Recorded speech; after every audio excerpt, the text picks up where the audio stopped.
What's up, everyone? Happy Monday. For those of you watching live, welcome to another Franchise Empire newsletter. And today we got some good stuff. Just as usual, we're going to break down some specific franchise opportunities for you guys and share some of what's happening in our world. I'm here with if you're new here and you haven't watched any of our stuff before, my name is Tarek Johnson. I'm the CEO and founder of Franchise Empire, where we help people find, vet, and launch money-making franchises. And I'm here with our head of brokerage, Mark Magerman. What's up, Mark? Hey, Tarek. How are you today? Better now that we're doing this. You know, it's always a highlight of my week. It's amazing how many people watch it, and as the week goes on, we get feedback from candidates who tell us they saw it, find value in it. So, as long as people keep listening and find value, I think we should keep doing it. Totally agreed. Let me make sure that I drop our little ticker at the wrong one. All right, here we go. All right, y'all. So today we're going to cover a franchise that shows the top franchisee doing $29.7 million in sales with one territory. And I'm going to remember to do my little disclaimer video after this. A resale that shows $800,000 in sales and prior year sales. A Florida couple who found the right franchise. And we're going to talk a little bit about Ace Hardware, which I thought was a franchise, and I learned that they are not. We'll talk about what they actually are. It's very interesting. I really didn't even know that model kind of existed. But before we jump into that,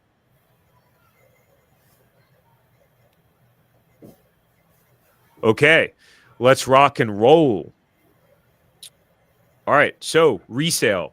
This is not a new brand. You guys have seen it many times. But they have quality resales available because they've been around a long time. So CertaPro Painters, they've been around since 1992. They are, I believe, the largest painting franchise in the U.S. and Canada with over 500 franchise units. That's just gigantic.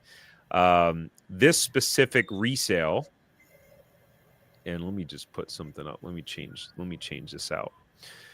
This specific resale is in North Nashville, Tennessee. There's an asking price of $619,000, rolling 12-month revenue of $800,000, guys. I mean, that's you're stepping onto a business that's producing pretty decently, $800,000 in revenue. And I know that still underperforms the average in the franchise disclosure document, because if I scroll down here, the average of all their franchisees does $2.1 million in sales, according to their 2025 franchise disclosure document, for people that have been, for all the franchisees that have been open for at least one full year.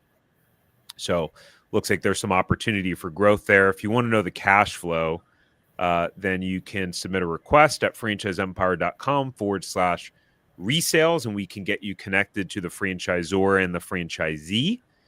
And just also wanted to note, because we have a whole list of resales with CertaPro, along with other brands that we get access to resale inventory. And so there are some other strong CertaPro resales. What do I define as strong? Well, it's loosely defined, but strong is typically an asking price of $500,000 or more, is kind of what I classify as a strong resale. Why? Because the higher the price typically means the more sales and potential profit that the resale is producing. So we got Thousand Oaks, California, South Carolina, Atlanta, Georgia, Washington, D.C., another one in Tennessee and Virginia. So, and then we also have access to, again, a list of over 100 other resales with various different brands spanning U.S. and Canada. So if you want to find out if there's a resale available in your area, go to franchiseempire.com/resales. But to bring it home on this specific resale, so our take on it, you don't need any experience in painting or home improvement. Guys, especially with the business doing $800,000 in revenue, they've got painters. You just need to step in and be a leader. You need to be a leader. You need to manage the business. You need to manage your team, your advertising, all of that stuff, your profitability. And CertaPro, they have a really, really strong training system and program for new franchisees. So just to re-emphasizing, you don't need any experience in home services or painting. And we already talked about their average numbers. What's your take on this, Mark? A couple things. I would say that the reason you like franchise resales is because you become a franchisee and you get that training as well. So if you were going to invest in a resale that was not a franchise, you have to take it and run.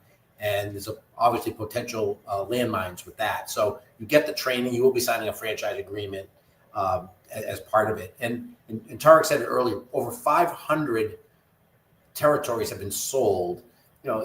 For those who listen to these calls, I always have like a yellow flag up as it relates to resale. It doesn't mean it's bad. It just means you got to be cautious. But the brands that I have less concern with are the ones that have so many territories sold, because anybody who's a franchise owner has had opportunities to buy out other franchise owners. So sometimes it makes sense that these get through. So CertaPro is one of those that we really push because we have a lot of confidence in that network, and the resales that they put out are usually very, very strong. Yeah, great points. All right, moving on, ladies and gentlemen. Actually, one other point, I'm sorry, just before you skip it. Yep. When you talk about no experience, not only don't you need any experience, but if you buy into this business and you find yourself on a ladder painting someone's home, you're doing something way wrong. They do not want you painting as the owner. You got to run an $800,000 business with a lot of moving parts. You're the CEO of that business. If you want to paint, then call a franchisee and get hired as a painter. Totally agree. Yeah, you're definitely doing something. Things aren't working out if somehow you end up doing some painting yourself. And a lot of and in this business too, there's kind of two ways actually that people do it. Most of the newer franchisees, and when they're smaller, you're just subcontracting out with a bunch of different painters. Eventually, when you get to a certain size and volume that you're doing, they'll have like full-time W-2 painters. So, it helps. Mm-hmm. I think this is this is yours, Mark. This is Aaron and Eva. Aaron and Eva. Yes, Aaron and Eva. Yeah, you want to? I mean, you don't need to read off of the off of here, but guys, every week we like to share one of our clients that we help become entrepreneurs and new owners. This is our mission. This is why we do this, to help people become entrepreneurs and achieve their entrepreneurial dreams. Mark worked with this couple. So share a little bit about them. Aaron was in the TV production business, and Eva is in the arts field. I don't specifically remember what she was doing, but in Aaron's case, the industry had gotten a little bit stale. It wasn't generating like he had hoped and when it was years ago. So he was looking for something else to do. Very creative guy, really bright guy. Came to us believing in that franchising might be for him, but really had no idea what we were going to look at. And these are the kinds of the couples that we really like to work with, Tarek, because they're open-minded. They put their confidence and trust in us, which is very appreciated, and we believe deservingly so. But and we went out and we looked at a bunch of different brands. As it says here, we looked at home service brands. We looked at pet care brands. I even think we added a senior service brand into the mix. And we went back through them. We explained some of the benefits, and they just found they're in Parrish, Florida. So they're in the area that has year-round opportunities for this business. They found a brand called Puddle Pools, which is a relatively newer brand. We kind of call it an emerging brand. They have less than 100 franchise owners, but tremendous leadership, tremendous support networks. And Aaron and Eva were just captivated by the brand.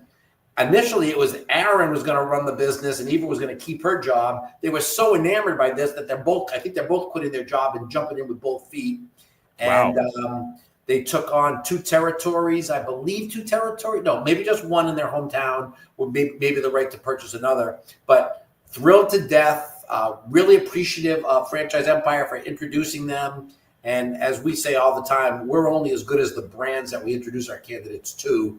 These guys did an amazing job, and they're up and running. And I just made sure that Aaron and Eva put me on the short list of getting invited to the grand opening, so I could use a trip down to Florida and be part of that. So kind of living vicariously through them. But they're going to be very, very successful. They're very passionate, very committed, very smart folks. And it's really the reason we're in this business, Tarek, right? To help people who come to us looking for a lifestyle change and set them up on a path of success.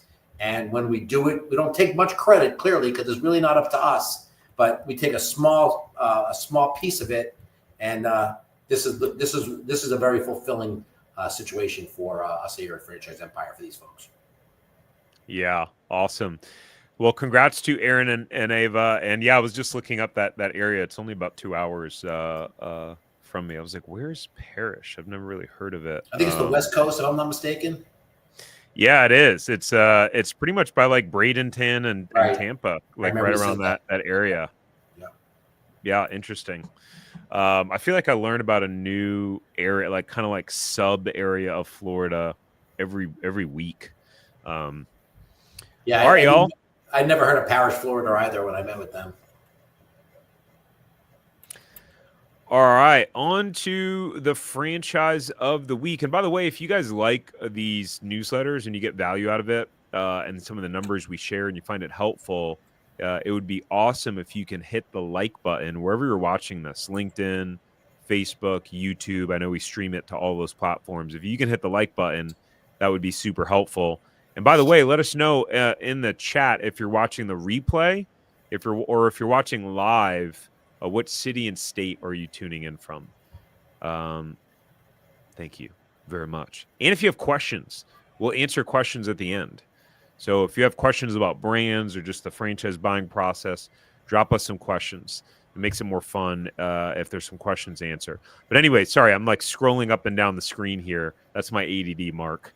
Okay. Tell us about Homewatch Caregivers. So Homewatch Caregivers is owned by Authority Brands, which if you guys have listened to our podcast before, Authority Brands is one of the largest family of service-related brands in the country. I think they have about 22 brands. We love Authority Brands. We've placed dozens of our candidates in Authority Brands. We trust them. We are very supportive of their mission to try to make sure that their franchisee network is very strong. But more importantly, on Homewatch Caregivers, it's in the senior service sector.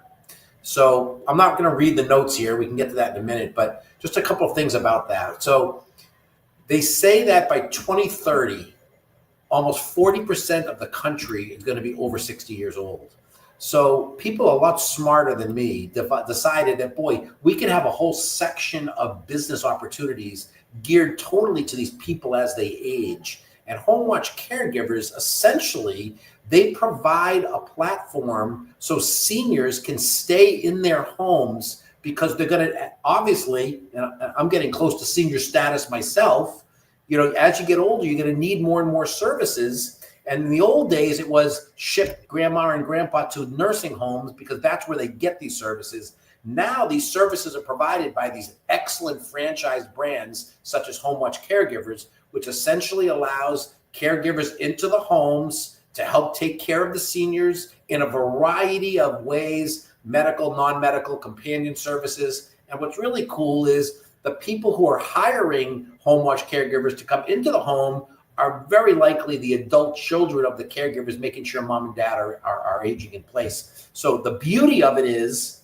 there's a never-ending supply of potential customers. So if you're a business owner and you're relying on the senior sector, boy, it's a great, great way to go forward. And I will say that these businesses have a little bit more complexity to it in terms of the day-to-day management, more hands-on from the owner. But boy, we just love Authority and Homewatch Caregivers. I don't know if you want me to read the description further, Tarek, but I'm happy to do that. No, I don't. I think that's fine. And real quick, just to jump in real quick, to Mark's point, I always think of, for senior care businesses, the phrase "rising tides lift all boats." And I would consider the senior care industry overall based on that data, a rising tide. But you want to go through some of the numbers? Sure. 224 locations. So boy, that's mature as can be. Franchise fee is 50,000, pretty standard. Royalties 5% of gross revenue, a little lower than some other. I would say a little bit below average in terms of that, which is good. A brand fund fee, as we've talked about, is also a very smart investment on the franchisee's part because it goes to support all the franchisees in that marketing brand fund. Your initial investment, again, this is a sweet spot. Well under $200,000, you are all in running this business day one. You can read off the screen what the liquid capital net worth requirement would be, and the term there is for 10 years. I do know that you do need a office. This is not a home-based business because you will be entertaining and educating your customers in this facility. So it is a service business, but you are not running this business from home. Who are some of the ideal candidates here? Well, obviously, empathy drives the day, right? You got to want to care for these seniors. You got to want to help them stay where they are. So people who've been leaders before or have empathy is good. Obviously, people operation oriented because you have to be adept at giving the care to these folks, matching up the candidate, the senior with your caregiver, big part of the successful of the business. Business-minded executors, community connectors. Again, this is really about networking in your local community, and obviously growth-focused operators. Many of the franchise owners with home care buy multiple 2, 3, 4 territories at a time. So again, I always say to my candidates, if you have passion to help seniors, these are one of the better brands out there, and people do really, really well, and they're very successful. Yeah, and to that point, I know I've in conversation or in working with clients, I've heard people say, "Ooh, yeah, I'm interested in this area because I dealt with that I just recently dealt with that with one of my parents, or I dealt with that with," and so they have already this kind of strong why associated to it because they've kind of been through it before on that other side of things. Let's dive into some of the numbers that you guys want to see. So let's see here. Let's start with the lowest to remain compliant. So this is showing gross revenue by years in business by territory. So you can see, okay, years in business here. So if they've been 1 to 2 years in business, 2 to 3, 3 to 4, 4 plus. And then you can see the lowest gross revenue per territory. So lowest gross revenue here ranging from 31,000 to 189,000 in terms of the lowest. And then you can see where I got the number. Let's see. Let's pick a different color here. Blue. You can see where we got the 29 million number. To me, that is, Mark, I don't even know how that's possible. With one, how can you do 29 million in one territory? I don't know. I don't know. I mean, you got to be hitting everything right to get to that number. And I'm not going to doubt that the numbers are there. It's one territory, but there's a couple of things that you look at this number. Yeah, 29 million is unbelievable. I wouldn't invest in this franchise because you think you're going to be at 29 million because these are outliers, right? These are the best performers. Although I'd spend time talking to this person to find out what makes them successful. But also what you see here, which is real, folks, is $118,000 in the first 1 to 2 years. These businesses take a while to scale and grow. So they're not get-rich-quick schemes, but if you stick with it 4+ years, the average gross revenue is over 1.6 million. There's a thriving business. So yeah, the 29 million is there. That's great. And they'll have proof, and you can talk to people who are making that. But you got to be in this for the long haul. That's why you sign 10-year franchise agreements. And you ultimately are going to grow this business by following the playbook and performing on a day-to-day basis. It's not easy, but it's simple. Yeah, 100%. Sorry, I was trying to make the screen bigger and zoom in more, but then it totally threw off all my drawings. So you guys will just have to here. Let me drop in for those of you. Well, number one, you should be on our newsletter, so you would have got this email Sunday morning, and and check and make sure that, you know, we're whitelisted, so it actually lands in your inbox. But you can also take a look here. We post them on the website. So, but yeah, to Mark's point, so you can see the average, right, in this column and how it ranges per years in business. I love when franchisors do this, Mark. So do I. They're my favorite FDDs So do because it tells the real story. Yeah. It tells a real story. And like I say this to people all the time and talk about a lot in our content, which is, okay, those of you who are watching, you maybe work for a company, whatever it is that you're doing for work right now, I can almost guarantee you that you're not making as much as you did. You're making more than you did when you first started, right? So my first corporate job was a personal banker at the bank. My salary was $34,300 a year, right? And so if you compare that to someone who's 10, 15, 20 years into their banking career, they're not making $34,000 anymore. Hopefully not. Like, if it's someone who actually wants to get promoted and improve. And so I don't know why people have that sort of mindset with entrepreneurship, but I get it. You're taking a risk and you want to replace your income. So I'm empathetic from that regard. But this doesn't happen overnight. And the really successful entrepreneurs that I know and have experienced this myself in terms of growth, it happens over time. And I love the number, the third year. It takes about 3 years for your business to start reaching maturity, where things kind of get really exciting. You kind of have things in place and figured out and all that stuff. And this really kind of tells that story, because 4 years plus, the average is, my goodness, it's triple. It's or nearly triple.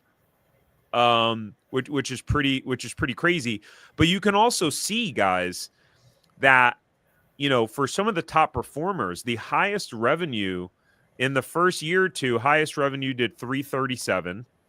The highest in this category did 1.8, and then 1.77. So, I mean, the averages are the average. And to remain compliant, we will put the emphasis there. But you get to control your fate in entrepreneurship. So you get to go out there and control, you know, ultimately how successful you're going to be. Mark, we also have the by franchisee, but go ahead. I know you're going to say something. No, I'm with you. I love it when they list it by years, because it tells the right story. And again, if you're paying attention to this, you know, there are lots of people who have the wrong impression, or just because they don't know. And there's investing in a franchise is just not a get rich quick scheme, as Tarek said. But if you are diligent and you get behind a really good brand, I promise by that third to fourth year, any income that you want to replace, you're replacing it, because you're doing $1.6 million, plenty of money to go around. But again, you've got to work that. And you know what? We know when we're talking to candidates on the phone, Tarek, that one of the first things we talk to people about is just making sure they understand what role they need to play to become successful and how it happens. And sometimes people are going to just drift away because they believe it's a get rich quick scheme, but it's the complete opposite of a get rich quick scheme. It's a get rich slow scheme, which is really why franchisors have 10-year agreements. They know it takes a while to get people. If they had 5 and 4 and 3 year agreements, they'd be out of business because people wouldn't be getting to that point. So just wanted to kind of reemphasize what you said. And that's why it's beautiful when they list it this way. And again, these averages, we're talking about well over 250 franchise owners. This isn't the average of 4 people. This is 200 and something plus. So you can bank on those numbers if you follow the playbook. Yeah, and then the other reminder is this is gross revenue by territory, ladies and gentlemen. And some of these owners own multiple territories. Right. And there are cost efficiencies by having multiple territories as well. Like if you have an office, you're probably not having an office for every single territory. And just if you have a manager, you know, they're working both territories or multiple territories. So I'm curious to see what these numbers now look like by franchisee as opposed to by territory. So let's take a look here. So we have The lowest ranges from 31,000 to 192,000, so not that much off. Okay, well, I guess average gross per franchisee. The numbers are, so this is dramatically higher. This is a good bit higher. This is way higher. The one for 4 years for the average, because let's see, so 3.4 instead of, I have to, instead of 1.6, right? And then, so a lot of the numbers are similar. The biggest change is in the average gross revenue per franchisee in the 3 to 4 year mark and the 4+ year mark, which is pretty interesting to me. Cool. All right. So that's it for the numbers. If you guys are interested, you want us to check to see, hey, are these franchises available in your specific area? Keep in mind this particular brand with a couple hundred franchisees, this particular brand may not be available in your area.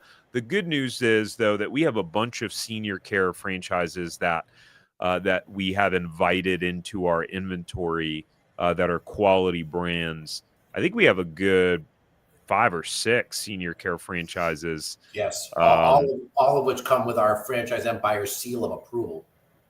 Yeah. So regardless of if this one is available or not, we can check and see what other ones are available in your market. So you go to franchiseempire.com/check territory. Mark already talked about this demand, right? By 2030, 1 in 5 U.S. residents will be over the age of 65. So rising tide, recurring revenue in this business, right? Because most of them are going to need a caregiver for a lot of time. Multiple revenue streams. You can start off with non-medical first, which is the simplest, least complex, and then you can add on the medical care later on. And I would assume that some of those spikes in revenue for time in business is factoring some of that into play.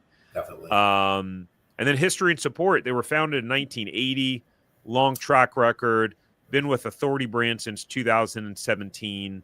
And again, they're a quality brand overall. So yeah, you know what? I'll add one other comment on that. And yeah, this is simple, but Authority Brands, and there are other family of brands that we've talked about. But I always say if you can't beat them, join them, right? So Tarek and I know franchise. We have a good relationship with franchisors, but somebody at Authority Brands identified back years ago that Homewatch Caregivers should be purchased by them. If they're going out and investing in this brand, boy, it's usually good enough for me, right?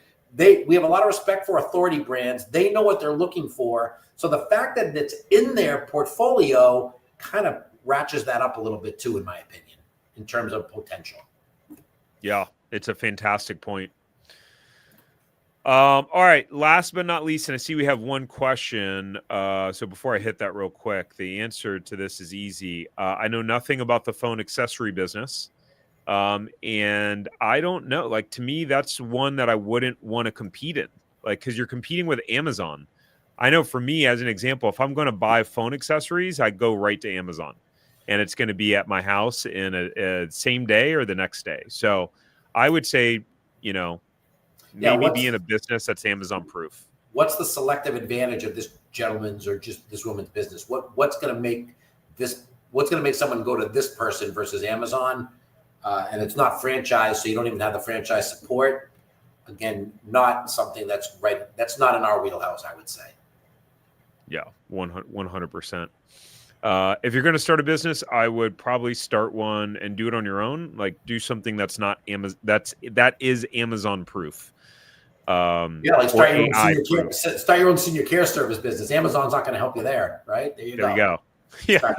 Send their robots to look after your grandmother. Exactly. I don't think that's going to work. Gotta have a human being. So there you go. Guys, this one here, this episode, I believe this is the first one of its kind. So basically what I've done is I'm going down the the Entrepreneurs Franchise 500 list, breaking down and reviewing every single franchise, sharing their cost, how much money they make, some interesting facts about them. And so I believe Ace Hardware is first on the docket here. But Ace Hardware has a unique model. It's actually not a franchise model. I don't know why we put that. It's a co-op. They are a cooperative. So what that means is that each of their owners own a share of the entire cooperative or some portion of amount of shares, which I thought was really fascinating. Did you know that, Mark, about Ace Hardware? You know what? Yes, but only because it was mentioned to me at one point. I don't really understand it, and I don't know anybody that's part of it. So I'm learning as you go through here as well. But I did know that it was not a franchise, so to speak, but you could get involved with it, and there was some type of a revenue or profit shared thing. So this is kind of confirming that, but I have no extraneous knowledge on anything like that. Yeah, cool. It's funny how our brains, things will just stick, right? Someone will tell us something and it's like, I heard it somewhere, but well, guys, if you want to, this is a short one too. I think the video is only 5 or 6 minutes long, along with all the videos in this kind of framework and format that we're doing. You can watch it on YouTube at the Franchise Empire YouTube channel right here. Click on it and boom, 8 minutes long, so pretty short. And or you can listen to it on any podcast platform that you engage in audio podcasts. So with that said, hope you guys enjoyed it. Make sure to like the video before you go, and we'll look forward to seeing you guys on the next one. Take care. Thanks. Bye. Bye.